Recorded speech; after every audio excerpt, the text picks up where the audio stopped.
welcome to the Loan Officer Podcast with me, Dustin, and my special guest, Louis Valsaint. Louis Valsaint. So, some of you are as fortunate as I am, and you just have that cool-ass neighbor. Right? Like, these people move into your neighborhood, and you're like, oh, thank God, like, where have you been? Right? That's Louis to me, right? Louis he's a businessman, he's a trainer. I don't want to steal his thunder, so I'm going to let him introduce himself and his background. Louis is our guest. He's a friend of mine. He's a neighbor. I'm fortunate that he and his wife found our neighborhood, and they moved in. I sometimes wish he didn't have 3 small children. Not that they're not adorable, but just because it keeps him from hanging out with us as much as he should be hanging out with us. Hey, I agree. But, you know, we all choose our phases of life. Yep. I happen to have 2 older kids, so I have more free time. I remember what it was like when I was chasing nap times and diapers and Oh, it's nonstop. pack and plays. Oh my God. Do you have 1 in diaper or 2 in diapers? 1 in diapers. Okay. Well, you know what? Yeah, my youngest is in diapers, but I have 1 in pull-ups as well. Still trying to wean him off. And Louis is one of our first guests because I think it was over like a New Year's Eve party or a Christmas party. I was like, hey, I'm going to launch this podcast. He's like, oh, man, I have a podcast. I've been wanting to launch a podcast. I'm like, perfect. You'll be my first guest. And then as we started talking more, and I could see the similarities in his mindset and his thought process. Even before Coleman started recording today, the conversations we were getting into about previous episodes and leveraging wealth and how it's not taught to certain demographics or socioeconomic households, Yep. but it is in others. But you have a very interesting topic that you want to talk about. Right? Absolutely, absolutely. So enlighten me, because true story, he was texting me his topic yesterday when we were confirming the recording. And no lie, I thought you said entrepreneurship, but it came over spelled a little bit different. But it's text, and I'm assuming you're talking texting, and it happens to me all the time. I say one thing, and my Siri and my phone thinks I said something else. But you're not talking about entrepreneurship. No, intrapreneurship. Okay, So, enlighten me. What is entrepreneurship? So intrapreneurship is different from entrepreneurship in that entrepreneurs look to deliver value outside of big organizations. Intrapreneurship occurs within a large organization. Or let's say you're an employee that works for someone. Okay. You're an intrapreneur. Well, let's say that everyone who works for an organization delivers some sort of value. Now, when it comes to intrapreneurship, it's how you go about delivering that value that will produce the greatest amount of rewards for you as an individual. All right, so let me stop real quick. I'm going to strip it down. Yep.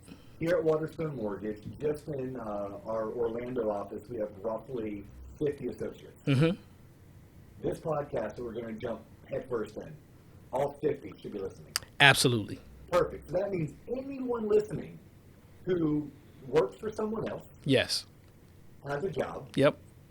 wants to excel in Yes. their career, Absolutely. maybe look to get promoted, maybe look to earn a raise, Absolutely. this podcast is for you. Absolutely. Cool. All right, it took me that long. I have an idea of where you're going to go, and now I'm super excited. All right, I digress. Please take over. So here's the challenge that many people face when it comes to a career. No one's ever taught anyone what a career is. There's no class in college that covers how to effectively manage your career, right? Everyone knows that you go to college to pick up a trade, or you go to some sort of trade school and you spend X number of years in a profession. Earning a certificate. Correct. An insurance policy. Correct. Okay. But the way in which you go about achieving success in that thing that you do, be it from 9 to 5 or whatever hours you're working, no one tells you how to effectively manage it so that you can reap the greatest rewards over time, right? Many employees will never hear certain terms: LTI, STI, bonuses. STD? STI. Well, We some don't like STDs. no We no like STDs here. Okay. Right. So LTIs, long-term investments. I'm sorry, long-term incentives. Okay. STI is short-term incentives, Okay. bonuses. All right. Most people who work a job only think of getting a raise. And nowadays, the only way you can go about getting a raise, how people see it, is going from one job to another job. But guess what? There is a completely other side of it that people can leverage and capitalize on to advance their career, get the promotion, get paid more. Okay. So I have a feeling you're going to dive deep into STI, short-term incentive. Yes. Which would be bonuses. Correct. Okay. How to earn a bonus, how to even be eligible for a bonus. Absolutely. Is that something that you should negotiate at time of hire? Is that something you can negotiate mid-career? You can negotiate one at any point in time. Okay. Right. So a bonus is based on performance. Now, most people. Will you say that again, please? Bonus is based on performance. Okay, so bonuses aren't guaranteed. Absolutely not. And Well, one, let's be completely transparent about this. There is no aspect of a job that is completely guaranteed. okay. Right? This is just the nature of business. If the business is profitable and it has the ability and the wherewithal to pay people, it will do so. If it's not, hopefully this does not happen, then it will have to lay people off, right? That's just economics, Yep. right? You have to have income in order to pay people. If you don't have income, you can't pay people. And most businesses, and one could argue even nonprofits, are still in it to make money. Oh, yeah. I mean, you have to earn money to stay in business. It doesn't matter if you're a government institution, nonprofit, you're still in the business of performing some sort of service, delivering some sort of value to your target customer base. Okay. Right. So now, should you ask the question of can you negotiate an STI at time of hire? You can. It can be very difficult if you don't have if you've not done the necessary homework. Okay. Right. You can also negotiate an STI later on once you're in the job. But again, you have to position yourself to effectively do that. This is the part that people don't get. Now, I'm going to provide a definition for what a career is. Okay, It's go two ahead. parts. A career is made of two elements. It is the relationships you sustain and the results that you deliver. Relationships. Internal relationships, external relationships? Both. All of the above. All of the above. Okay. So relationships that you sustain and the results that you deliver. So there could be some value for me to actually leave work at 4 o'clock with the rest of the crew when they're doing the quarterly team building event, even though I really would prefer to either stay at work and crank out what I need to get done, Right. so I don't have to get up early tomorrow to come in and do that work. Right. But there could be some long-term benefits for me to suck it up, buttercup, go for a half hour or an hour, show face, hang out. And be a team player, right? Team player. Okay. Right. Because what is it they say? No one cares what you know until they know that you care. Say that again? No one cares what you know until they know that you care. Okay. Right. So if you're working on a team, which is last estimate was 80% of the world population works in an organization on some sort of team. So they're looking to deliver value with other people. Right. You have to, one, get them to know that you care about their benefit as well. Right. So if you go ahead and you cultivate those relationships, you're already hitting on one side of a career. The other part is the results aspect of it. Now, you get a position description when you start your job, Yes. right? And for someone who employs, it's loose. Absolutely You're trying to cover all aspects, correct. knowing that maybe only 1/3 of it is truly going to be Beneficial and worthwhile What or you actually do. sought after, Yeah. right? So that's the challenge that a lot of people have is they don't actually spend the time really trying to get an understanding of what's extremely important to an organization. I'm going to go ahead and give you the answer to that. Go for it. Every organization has two challenges that they face on a regular basis. I think we talked about this a little bit before everything went live. It was leads and conversions. I don't care what business you're in. It's about qualified leads and can you convert on those qualified leads. Nonprofit, same thing. It's identifying the necessary donors, right, and getting them to donate. If you're a governmental institution, you have a specific objective for whatever governmental entity that you're a part of that you have to address. Did you do it right? And did you address the needs of your customers, right? So it's leads and conversions. Doesn't matter. Every business. Every single business. Now, the thing for you as an employee is to identify how can I deliver the greatest amount of value in supporting the organization in identifying qualified leads and assisting with conversions. Now, someone's going to look at their position description and say, well, I'm not in sales, I'm not in marketing. So how am I going to affect leads and conversions? Well, the thing that you have to do is relationships. If you have the right relationships with the right people, they can provide you with insight on how you can position yourself within the organization to influence leads and conversions. And I would guess, don't be afraid to ask the question. That's- If you don't know how, ask. Absolutely. Now, here's another aspect that you can leverage when it comes to the ask, because a lot of people are afraid to ask from fear of looking stupid, right? Get a mentor. Getting an internal mentor, someone of influence inside the organization, can help you navigate the waters, knowing the right question to ask and who to ask. Because you can have the right question, but asking the wrong person, you'll get the response that's not going to support you in achieving the leads and conversions that will position you for a bonus, that will position you for a promotion, that will position you as a high performer in the organization. No, I'm listening to you, and the hamsters in my head are just spinning at like 15, 20 miles an hour, all three of them. Thinking how it correlates to just what we do for a living. Mm-hmm. Like, everyone knows Coleman, who is typically sitting next to me riding shotgun when we're doing this podcast. And when we hired Coleman, I literally said to him, hey, we can pay you X, but I want you making Y. And he looked at me like, how am I going to get there? And I said, you and I, our challenge, Right. have to show value. Absolutely. To Waterston Mortgage. Absolutely. And value is leads Yep.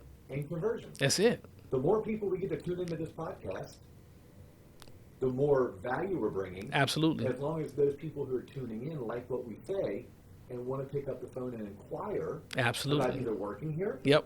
or about doing business with us or doing business with one of our partners. Yep. The minute we can quantify that, Coleman should have every reason to come to me and be like, hey, bro, it's time to pay me. That's Pay it. Daddy, right? That's it. Okay, I'm following you. I'm So- picking up what you're putting down. Good. So here's the challenge that a lot of folks have. Now, if you can identify what is extremely important to the organization in terms of leads and conversions, you have a mentor that can help you navigate, right? Can provide you with some direction on how to best deliver that value. The other thing that a mentor will do in supporting you is help champion you as an individual, right? When you say mentor, and sorry to cut you off, but I think it's very important for the listeners. Are there any do's and don'ts when choosing your mentor? Meaning, should I go to my boss first so I don't piss my boss off? Or should I just kind of rogue it, renegade it, go to the person that I think would benefit me the most? This is a great question. And then finally, what's the cost of the mentor? Like, my thought is, man, for $12, Starbucks basically. Yeah. Hey, could you meet me every 3 weeks, every 4 weeks, once a month? I'll buy you Starbucks, and we can just sit together for 45 minutes. Absolutely. Okay, so you would recommend offering some kind of a pay it forward gesture of, can we meet for coffee once a month? Can I buy 45 minutes of your time? Yeah, I mean, I think $12 investment for the possibility of making $10,000 to $15,000 more per year. Phenomenal ROI. Right? Phenomenal, right? Like that's greater than 10x. So then, how do I tiptoe around Talking to your boss? pissing off my boss if I don't Right. want my boss to be my mentor? So that's a good question. So the when it comes to having the conversation with your boss, keep it simple. Say you see yourself growing within the organization, and you'd like to explore the possibility of having a mentor, right? Hopefully your boss doesn't immediately throw themselves into the ring and say, oh, I'd be great as a mentor for you. Because, again, there's a conflict of interest there when your immediate supervisor serves as your mentor. And I would like to believe, like, if that happened to me, Mhm. my go-to script, Yeah. a big script, it has to be scripted out and thought about. Usually when I'm doing yard work, what I'm doing is actually scripting, if I'm not jamming out to Lil Wayne or George Strait or whatever flavor I'm into that day. I would almost want to share a compliment to my boss and be like, hey, Louis, you're a phenomenal mentor, Mhm. but you and I work close together day in, day out. So it can't be you. Right. Who do you recommend? Right, Like, that's a almost good one. acknowledging You're already my mentor. As Right. my boss, you're being paid to mentor me. Right. I think they call that a humble inquiry, right? Yeah, there you go. Yeah, that's a good Yeah. one. I like that. Yeah, so that I think I would angle that way. Which means Absolutely. I would recommend angling that way. So, okay, we get the boss to sign off, and we want the boss's permission. Absolutely. At Well, least- because what you don't want is for your boss to not be in the know, come to find out, and now they feel jilted in some way, shape, or form, right? Because what you don't want is if you have a great boss, not saying that everyone is going to have a great boss, but if you have a great boss, is to damage that relationship. Correct. No, Right. You don't want to do anything that could be misconstrued. Absolutely. You want to be on the up and up on it. And again, we're talking about intrapreneurship. Intrapreneurship. Intrapreneurship. We're Yep. talking about our career. Absolutely. So I have a mentor. What else should I be doing Yeah. to be a solid entrepreneur? Awesome. So you have a mentor. You've identified the needs of the organization. The biggest and most important thing is how do you accomplish the tasks that you currently have on your desk, right? Doing your job in the most effective, most efficient way possible. Yeah, what they hired me to do. Absolutely. I gotta do that You first still and have to do foremost. that, Yeah. right? Because you won't get an opportunity to advance, be promoted to a new position until you show that you have a complete grasp on the things that you're currently doing. Most people, more times than not, if you're being promoted, you've already mastered some aspect of your current job. If you don't show mastery in your current job, even if you're delivering a significant amount of value to the organization, someone will always bring up the question of, I don't think that person's ready. Yeah. Right? So it's being able to manage your time effectively, right? Now, when it comes to time management, easy one that anyone can do, doesn't require you to read a book, doesn't require a significant amount of skills, is pretty much scheduling out your day. Big fan. Big fan. You can't go wrong with scheduling out your day. From the time you wake up to the time, well, I would say through the time that you go to sleep. When do you typically schedule your day? The night before or the morning of? Well, so I do my entire week-long schedule Sunday. Okay. Then I do Everything spot check, from the barber who comes to your house to cut your hair? everything. So with my barber, You do know Michelle. So Michelle's my wife, and Michelle's like, we're like laying in bed the other night. She goes, you know Louis has a barber come to his house? I'm like, yeah. yeah, time mastery. Yeah. And I go, but I know I have other friends that do that. She goes, no. I go, yeah. I go, it's not totally uncommon. Yeah. But I think she was like giving you props, like, he's big baller status. He has someone come to his house to do his hair. I honestly tell you the reason why I do it, and this again goes back to effective time management. Years ago, I realized, well, in college, I realized going to a barbershop for 3-4 hours a day, sitting there, although I enjoyed the atmosphere, over time, it didn't really improve. It didn't make me happy, make me money, or make me better as a person. Okay. So because of that, I found a different way of doing So at it. 2021. At 2021, Absolutely. You're 20 years old, 21 years old. Your mindset is, if it doesn't Make me happy, make you happy, make me money, make you money, or make me better as a person. okay. So to me, I live by set principles. Make love me that. happy, make me money, make me better as a person. I love that. So whenever I have to make a difficult decision, I always fall back on that. But to time mastery, reason why I have a barber, because again, Sorry to call you out for that, but no, it's fine. I think it's pretty awesome. So because of that, I stopped going to barbers that didn't do scheduled times. Okay. And when I found that I could actually have a barber come to me, easy sell. Easy sell. Because that's scheduled out. Absolutely, it's scheduled That is- out. You just told us a couple minutes ago, you don't have to read a book. Mm-hmm. It's pretty easy to do. Set a schedule. You do your schedule every Sunday. For the entire Absolutely. week. For the entire week. Okay. Hopefully, so you can always build some flex into your schedule. You have set meetings that you have to take. You have, if you go into an office or you work a set schedule, bake that into your schedule. If you have dinner at a set time, bake that into your schedule. If you exercise, bake that into your schedule. Your sleep time should be pretty consistent. Bake that into your schedule. To me, it's not important if it's not scheduled. This time change. Absolutely. I hate it. I'm voting for whoever abolishes daylight saving time. So I get caught in my routine. Mm-hmm. Right? And my routine is I run Monday morning, I bike Tuesday morning, I swim Wednesday. And I have to say, you are the most dedicated. Because I see you running around the neighborhood. I'm like, man, I have to do better tomorrow. I literally every day I have to pass Lewis's house to get out of the neighborhood, and I typically run and bike out of the neighborhood. So I just see you or your wife, get the kids ready, take the dog out, just about every morning. But no, this time change happened, and I bought a new bike. It's a racing bike. I'm not used to being on clip-in shoes. Yeah. And it's 7 o'clock and it's still freaking dark. Yeah. Well, my schedule is one in which I drop my son off at the bus stop at 6:30. Mm-hmm. I come home, have my second cup of coffee, and by 6:45, 6:50, I'm on the road. Whether Right. I'm running or I'm biking. Mm-hmm. Because I have to get showered by this time, leave the neighborhood by this time to get into the office by a set time. Right. That's my routine. Right. And this GD time thing, it's dark at 7:20. It is. And I'm just not ready to get out on my bike on the road in the dark. Right. So my happy ass is going to go not so happy to the bike shop and buy a light until it starts getting daylight sooner. Right. Right. Anyhow, yeah, just talking about schedules and how it works with productivity and typically success. Absolutely. Right? You are one of the more successful people that you know. Yes. From your college buddies, I would assume. Yes. Yeah, you're also. Well, I'll say pretty so. scheduled and regimented. So I didn't go to school for engineering, and I out-earn all the engineers that I know significantly Because you mastered entrepreneurship. because I mastered entrepreneurship. Yeah. So again, effective time management is one element of it. The other part is now productivity, right? What should you focus on? How should you focus on it?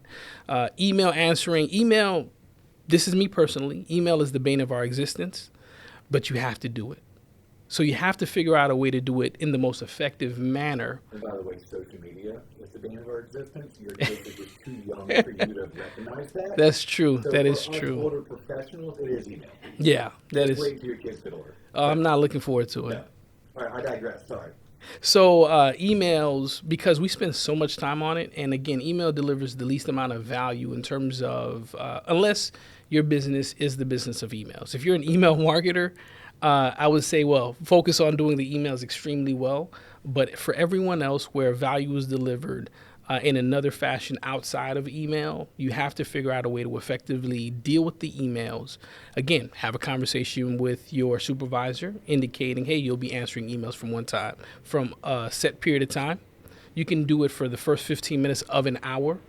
That way, if you get a lot of emails per day, you can always address those emails or the most important emails at the top of the hour. The remaining emails, you can triage those, figure out which ones you don't need to answer to at all. Because the worst emails that you can possibly receive is an all-call email. I have a question that I need to ask. I don't know who to ask it to. I'm asking everyone, please someone respond back to the email. Like, Swipe and delete. yeah, Swipe, delete, move on. absolutely. You know, in my industry, in the mortgage industry, the top earners. Mm-hmm. I mean, I'm talking people who make 400, 600, 800 grand a year. Mm-hmm. Don't check their email. Yeah, I can imagine. So if a top earner is not willing to, I think that speaks volumes to the rest of us who aren't at that level. Right. Now, they may have someone Mm-hmm. that checks their email, but they have recognized at some point in their career, email is not worth their time, Right. and there's other tasks that are.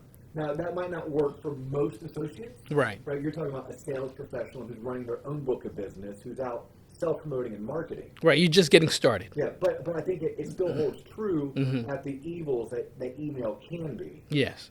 in general. So you're saying manage your email, but don't let your email manage you. Correct. Okay. Correct.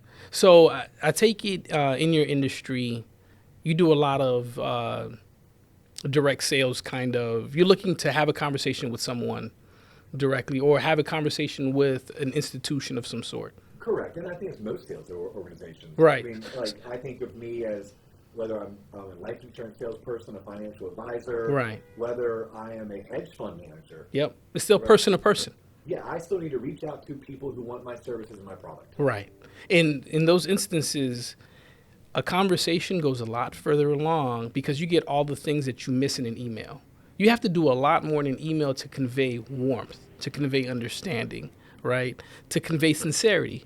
I personally triple proofread every email, A, for grammatical errors, Yep. B, for spelling errors, Mhm. and then C, for what I call asshole errors. Yeah. Right? That's because a long time ago, my wife said, hey, you sound like an asshole in that email. I'm like, well, I wasn't trying to be an asshole, but I learned early on that if I write something, you Mhm. can't hear me smiling. You Right. can't hear me joking. Right. Right. So therefore, yeah, I can totally see that. Personally, I can see where a simple 4-sentence email Mhm. might take me 4 times as long as picking up the phone and just talking to somebody. Yeah. Okay. So conversations go further than emails. Yep. right? Manage your email, like you said. Don't let your email manage you. Now, other aspects of doing your job, if you spend a significant amount of time in meetings, this is a really big one. This is one that, again, if you work in a team-based environment where a lot of meetings are a part of the culture. Mandated by your manager? Yes. Yep. You need to figure out if you need to be in that meeting. I know a lot of organizations nowadays have transitioned to if you don't need to be there, leave. Because organizations are realizing people are sitting in meetings not delivering any kind of value. But still, many organizations live and die by meetings, right? Because we need a meeting to talk about the meeting we're going to have next week. Right. And this is just the nature of big organizations because you have executives that have to fill their day with something. So they're going to fill it with oversight. And oversight is going to come by way of a meeting. I need to have a status update or something. And those meetings will ultimately drive down your productivity because you can't work on anything else while you're in a meeting. Well, you can, but you run the risk of being extremely rude. And you're not giving either the speaker your full attention. Yep. Or you're not giving your project that you're trying to, I say double dip, but you're trying to multitask. Yeah, and that's not real. And humans can't multitask, right? Yeah. So it's essentially you're splitting your focus and you're delivering the least amount of value you possibly can. And I always tell people when it comes to, let me go back and really make this abundantly clear. Humans cannot multitask. Scientifically proven. Multitasking is something that can only be accomplished by computers. Whenever someone says, well, I can do it, I say, great. Can you do me a favor? Drink a cup of water while reading a speech. Easy. You can't. Humans just can't multitask. We can split focus. But when you split focus, you're not dedicating any amount of attention to one thing at all. Yeah, the book I'm reading right now is called Spellbound. Mm-hmm. And it's a business book, but written by a magician. Gotcha. And magicians take full advantage of our inability to focus. Multitask, yeah. But our ability to quickly change focus. Yep. Right, because it's all about deception. Absolutely. Just on a magician's standpoint. But that is just further proof to what you're saying, that there's no such thing as multitasking. There is a such thing as flipping your focus. Absolutely. And you can flip your focus 9 times in 30 seconds. Yes. Okay. Yes. So think of it like you get in the car to drive to work, something you've done forever. And you're focusing on something else, and all of a sudden, 15, 20, 30 minutes later, you're at work, oh, my God, how did I get here? Yeah. Right? I wasn't multitasking. Right, but you didn't get into an accident or anything, thank God, right? But you didn't dedicate yourself to either the task that you were focusing on or the driving experience at all, right? You just got through it.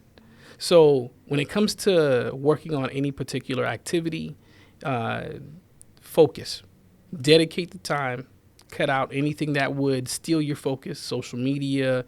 If you're working on something that requires you to focus, shut down social media, right? Shut down your email browser and focus on that specific task. Dedicate 35, 40 minutes to just knocking it out. Then break away for 5, 10 minutes and then get back to it. I want us to go back to the meetings. Yes. Is there a tip or a trick that you can share on how someone can successfully, without ruffling feathers, not be mandated to attend a meeting that they feel like they don't need to be a part of, but they are on the invite? Yeah, easy one. Again, having a conversation with your supervisor and simply asking, or whoever the creator of the meeting is, simply asking, am I needed for this meeting because I have an important task to focus on? If it's a regular recurring meeting with a set agenda and you're required to provide data points, again, having a conversation with the creator or your supervisor, if it's the same thing over and over, no new changes, simply send the information, ask if you can simply not attend. In your opinion, is there a set number of monthly meetings that would be, like you would be coaching someone and they were like, hey, if you're having less than this many meetings, just make sure you attend them, assuming each meeting is an hour long. Yeah. Like, is there, like, if you're asked to attend one 1-hour meeting a week, would you recommend, even if it's not relevant, suck it up, it's 1 hour of your 40-hour work week, don't ruffle feathers? Or would you actually, in your spirit of entrepreneurship, still encourage someone to sit down with their supervisor and tell them, yeah, I know it's only 1 hour, I know it's recurring, but it's just not worth my time? So the question, I'd like to reframe it. Okay. So the 1 hour meeting once a week may not be a problem. A 1 hour meeting in a sea of 1 hour meetings becomes a problem. Yeah.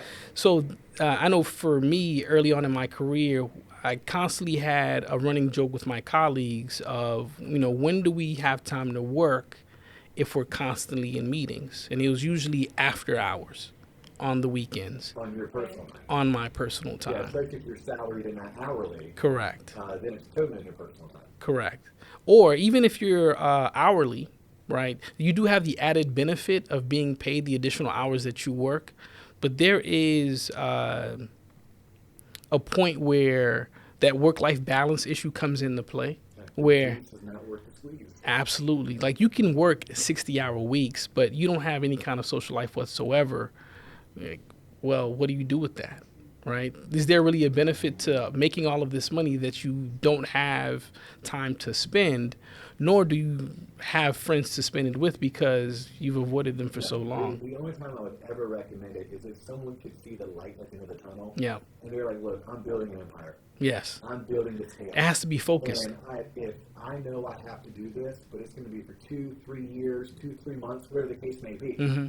I'm going to put my nose down. I'm going to grind it out. Right. I'm going to stop. I'm going to reward those that have sacrificed along with me. Absolutely. We actually got into that a little bit on the previous episode, where I was encouraging loan originators to do that right now because interest rates are so low Yeah. that it's I like, mean, look, it's the season, right? So well, you it's have the whole buying season, and coronavirus brought us this gift, like 2.75% interest rate. right. And I have people that are complaining Mm-hmm. because of the amount of work they're going to have, but most of our people are bonused based on productivity, based on volume of business that they bring in the door. And I'm thinking, man, at some point, you just kind of have to tell your wife and your kids, like, I'll try not to miss too much. Right. But right now, I have an opportunity to make some serious coin. And deliver value. Right? Leads and conversions. So this is the season of conversions. Yes. Right? The government has ultimately made it easier for people to convert. What we haven't talked a whole lot about long-term incentives. Long-term incentives, yes. Yeah, so because I think you did a really good job of painting a picture. Mhm. There's so much that we can come back in later Absolutely. episodes and really get hyper-focused on one or two topics. Right. I bet you and I can do a show just on time management. Oh man. Right? Yes. But or just mindset. Yes. That's another one that, so just kind of painting a picture of the audience. Louis and I are the geeks in the corner when everyone else is like doing beer bongs. We're like talking about mindset and books we're reading and podcasts. Now, granted, I am sipping on a Crown Water. But our conversations haven't quite gone to the level that so many of our other neighbors have gone when we get together and do house parties. But so you and I could talk about books we're reading. Absolutely. But I do, because you touched on it, long-term incentives. Yes. Talk about how to do short-term incentives, basically how to position yourself for a raise, how to position yourself to ask for a bonus. And in order to ask for a bonus, you better be really good at what you're hired to do. Yep. Plus, you need to figure out how to bring value to the organization. Typically, value is with leads and conversion. Absolutely. And you're probably going to need a mentor to help you get there. Absolutely. But so we've covered that pretty well. Yes. At least enough for people to say, how can I do that? Yes. Long-term incentives. Give me some background on your thought process on long-term incentives and how it applies to entrepreneurship. So long-term incentives, stock options. Long story short, stock options, or it's performance-based bonuses that are extended over a certain period of time. Okay. So, for instance, it can be stocks or it can be cash. The organization will allocate a certain amount of money, 30, 40, 50, 60, 400,000, however much it is, and they'll state that either we're going to give you this amount for work that you've already done, or we're going to give you this amount based on your ability to deliver on whatever the objectives are.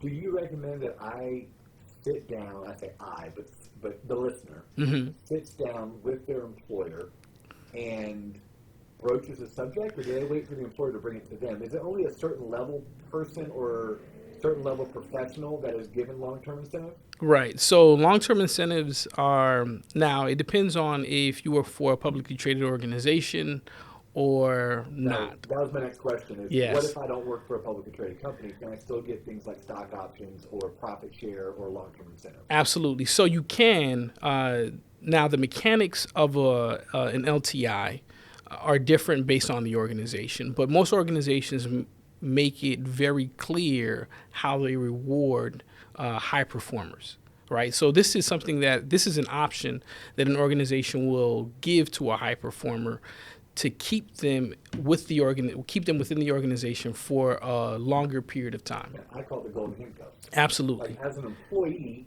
I want to slap the golden handcuffs on my employer. Absolutely. Meaning I want to perform at a level Yep. that they're going to incentivize me. Yep. When I say incentivize, I'm usually talking about cash money. Yes. They're going to incentivize me to stay Yes. and to continue performing. And as an employer, Mm-hmm. I want to slap the golden handcuffs on my associates, which means I want to treat them in a manner and pay them in a manner that they feel loved Right. and needed, Yes. to where they don't want to look outside of my organization for their next career move because They're bought into this. It's harmony. There's Yeah, harmony absolutely. on both sides. Yeah, I mean, they're bought into the incentive, not the incentive, but they're bought into the culture itself, right? They feel completely invested, is the word. So is there, and again, because the audience is literally 25 to 54, everyone in between, Right. there's some people that I would assume they're at a point in their career where long-term incentive just isn't available, or they're not ready for it, or is that a self-limiting belief? It's a self-limiting belief. Okay. I think it is. Okay. So it doesn't matter where you are, what period in your career. If you feel like you've not accomplished all that you can, the good thing is you can always start over, and you can start right now. When it comes to a long-term incentive, it's all about you positioning yourself with the things that I've stated about getting a mentor, identifying what's extremely important to the organization, supporting your organization, and getting those things. If you do nothing else than actually supporting the organization in leads and conversions, you'll be identified as a high performer, hands down. Getting a mentor, if you get the right mentor within the organization, that mentor will help you elevate your career at a faster pace than you could have ever possibly imagined. So a mentor, again, $12 investment, right? Or lunch or dinner, asking the right key questions of your mentor. Hey, I'm looking to accomplish this in my career. How do you, or what do you think I would need to do in order to accomplish whatever this objective is?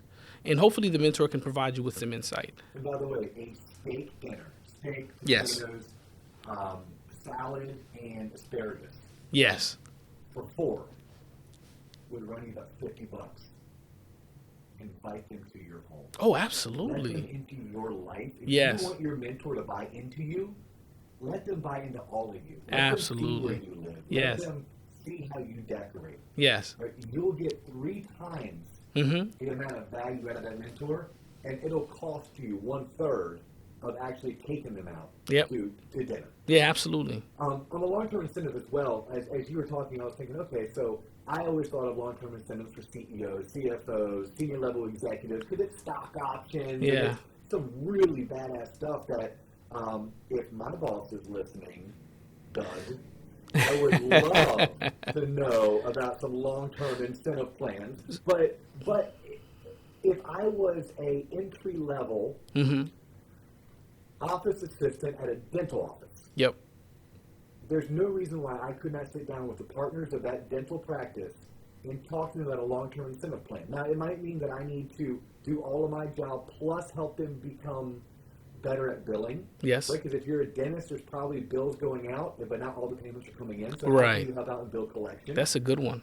I could possibly bring them ideas of certain community events that I want to go work so that I can drive more Leads, patients. right? I can more patients to that dental practice. Right. And I think there's no reason why I shouldn't be able to sit down with the partners of that dental practice and say, if I do X, Y, and Z, will you not just give me a raise, not just give me a promotion, but if I hit a target, make it quantifiable, Right.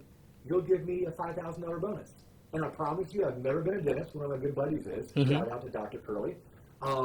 I'm not going to speak for Dr. Curley, but I know him well enough to think he probably would entertain that pretty easily. Yeah, I mean, you get an employee to go to an event and that employee generates 10, 15 new leads. I mean, 5,000 seems like a drop in the bucket. Yeah, 100%. Yeah, shout out to Dr. Curley. And shout out to, do you know Dr. Curley? No, I don't. He's in Altamont Springs. He is awesome. You know what? I'm actually looking for a dentist, so I might have to shout out to Dr. Curley. It's worth a 20-minute drive from our neighborhood to get there.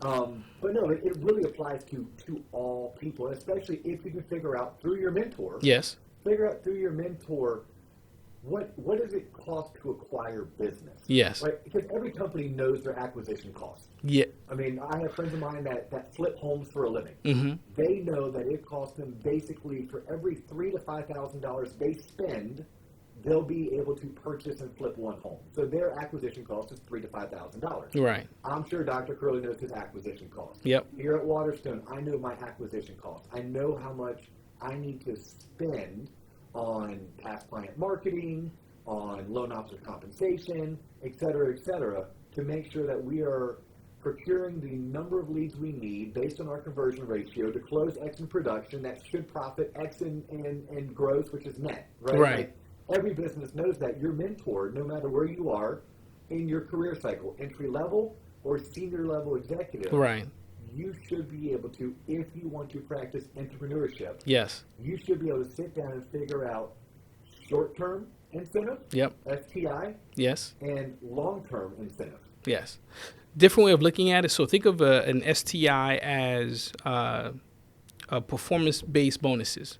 Long-term incentive is when you're having the conversation with your mentor or with the organization, think of it more so as you wanting to take a greater part in the growth of the business, or you wanting to feel like, or you wanting to become an owner in the business, right? Because what you all ultimately want to convey in having a conversation with the mentor and with the business is that you're there for the long term.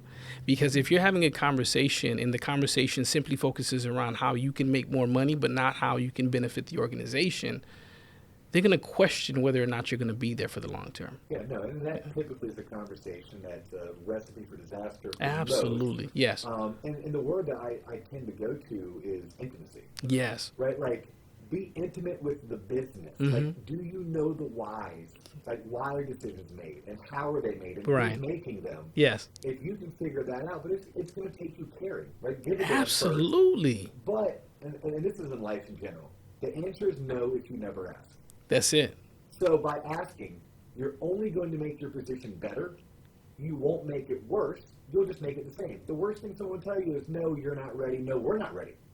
Right? We're not ready to talk about long-term incentive. I would hope most employers would. Yeah. But I would encourage all to, if you believe that you're bringing value, if you believe that you are checking all of the boxes of what they hired you to do, Yes. you're doing that to the best of your ability and the best of what your peers do in the same line of work, Absolutely. you should have that conversation. You should. And I'm getting from this conversation, and as we wrap up, I want to ask this to make sure that I'm not totally incorrect, but it sounds like you're encouraging people through entrepreneurship to water the grass and fertilize the grass they have versus consistently or constantly looking for the greener grass. The grass isn't always greener. And the thing is, again, this is what we're talking about as a career. Yeah. Relationships, yes, relationships you sustain, results that you deliver. Now, I know the common mindset is that you'll jump, 10, 15, 20 jobs in the span of a career. That is a lot. But that doesn't necessarily, if you're thinking that you have to do that to make more money, that's not the case at all, right? So you have different phases of your career. Within the first 2 to 3 years, if you improve your skills over time, but there isn't an opportunity, you should look for something else. Within the 4 to 6 year span, you're already invested significantly. And beyond that, you've invested even more time and energy. So what you should look to do is leverage the relationships that you have within the organization, your understanding of how the business runs and how to deliver value so that you can be handsomely rewarded as well. Organizations want to continue to grow. If you can provide them with an avenue to growth by decreasing expenses, right, and increasing revenue, you should absolutely do that. That's phenomenal. I can't thank you enough for taking time out of your busy day to come and be on the Loan Officer Podcast. If somebody wants to get a hold of you, how do they find you? Oh, Instagram. Instagram. So Yes. what's your IG handle? My it's Louis Valsaint, LouisValsaint on Instagram. Beautiful. And I am Dustin Owen. If you want to get a hold of me, on Instagram, we are the Loan Officer Podcast. On Facebook, we are the Loan Officer Podcast. My phone number, 407-645-6363. Google is always a great place to go. Just type in Dustin Owen. You should find me. Hopefully I'm in the top third of the Google search bar. And my email address is dowen@waterstonemortgage.com. Louis, would you come grace us with your presence later in the year? Absolutely. We would love to have you. Again, Louis Valsaint on Instagram. That's it. Peace. Peace.